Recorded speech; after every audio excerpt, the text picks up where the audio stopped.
Like, those are some crazy comments that I read. I didn't experience any language attrition in English because I do still speak to my family at home. And no, I don't have a Chinese accent. Michigan is triggered. That is a Michigan accent that you're hearing.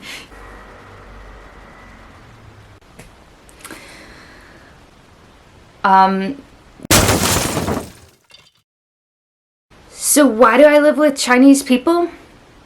In Japan? We are going on a road trip today, and we have a little bitty cart and 7 people. Let's go. 装得下吗？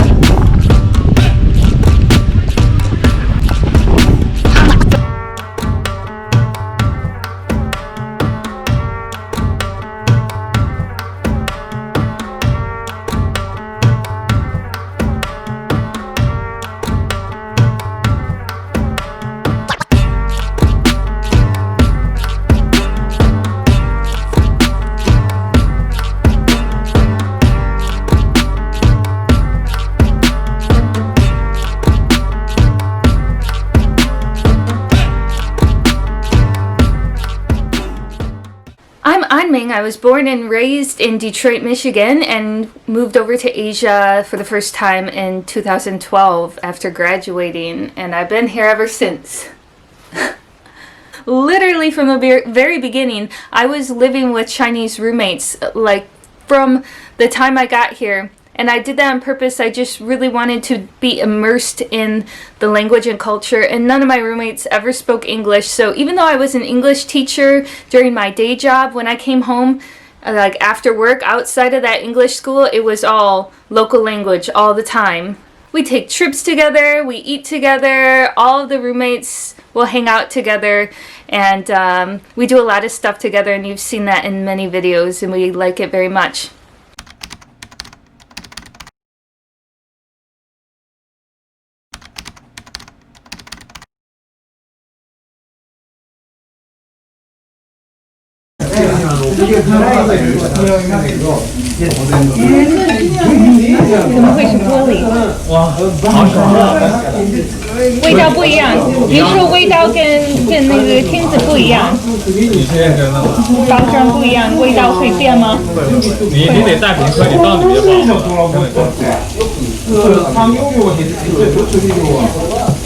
确实有点不一样，它是这个有一点不一样。勉强的还是真的。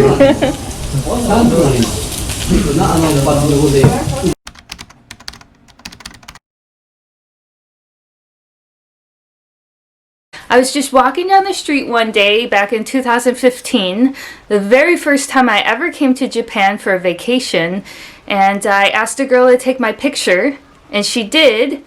And I ended up talking to her, and I realized she was not a local, that she was actually Chinese. And she was really surprised that I could speak Chinese. We ended up chatting it up, exchanging information. I went to her house a few days later to meet her roommates and have dinner with them. She introduced me to her landlord, and guess which house that was? Right here. I'm in that house now 5 years later. It's the second time I've lived here. And we get along great, and we have a really good time together. We have adventures together, and it's really wonderful.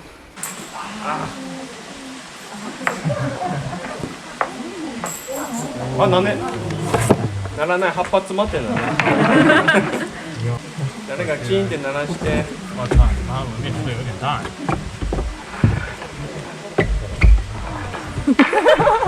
おおありがとうございますじゃあ早く早くそうだよね So there are little characters written on each one of those rocks, and then you throw it at the wall, and if you hit the wall, then your blessing comes true.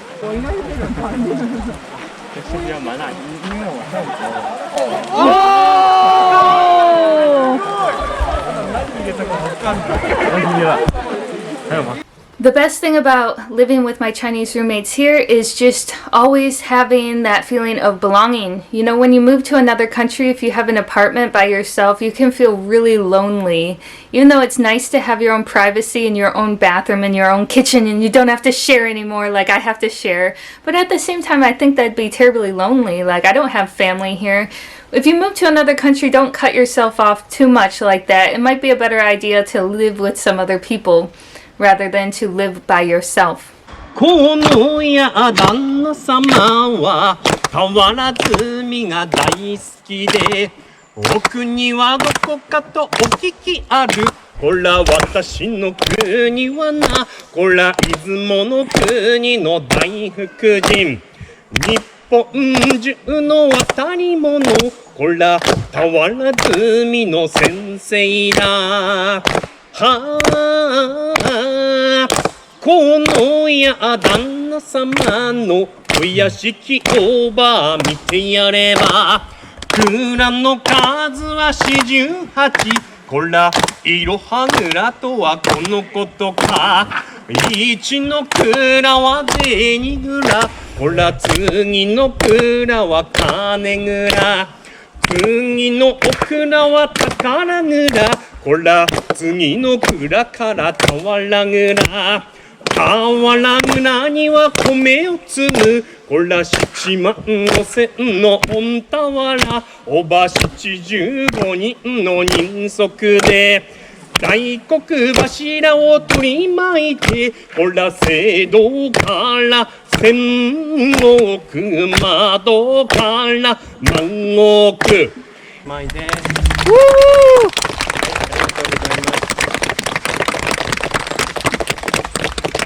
So for most of us, we're not able to live with Chinese or Japanese people for 8 years like I have. And I definitely didn't have a chance to live with any Japanese people when I was in China. No, I lived with Chinese people then. So I had to use language exchange to kind of substitute that. And it worked great because I just hung out with Japanese people on the weekends all the time. I met 200 people on this one language exchange app, and I put the link down below in the description of this video and also in the comments section so you can download it for free and give it a try.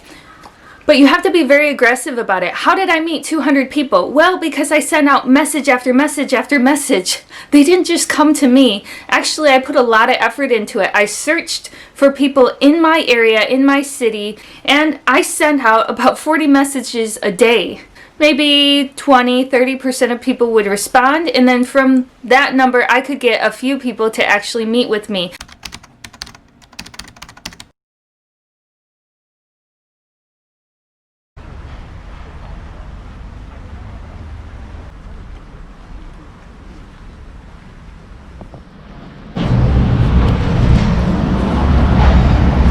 So the big thing to eat here in Sendai is cow tongue. That's the famous dish here is cow tongue. Yeah, right there. But I'll be honest, I don't want to eat cow tongue. So this is going to be one of those situations where I just smile and eat other stuff.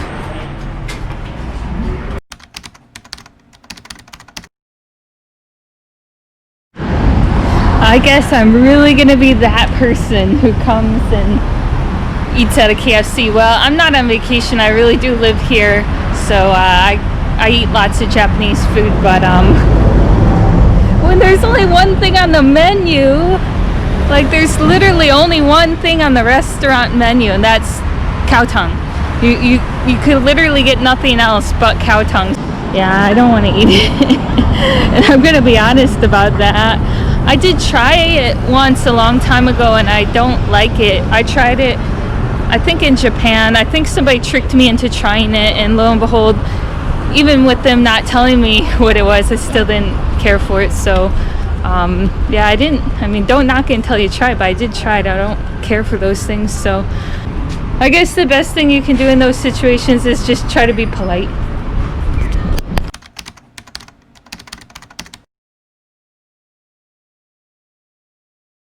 I mean, I live here now. I'm from Michigan, I live here now, but that doesn't mean that I'm completely cut off from everyone in the US. And I do go back, by the way.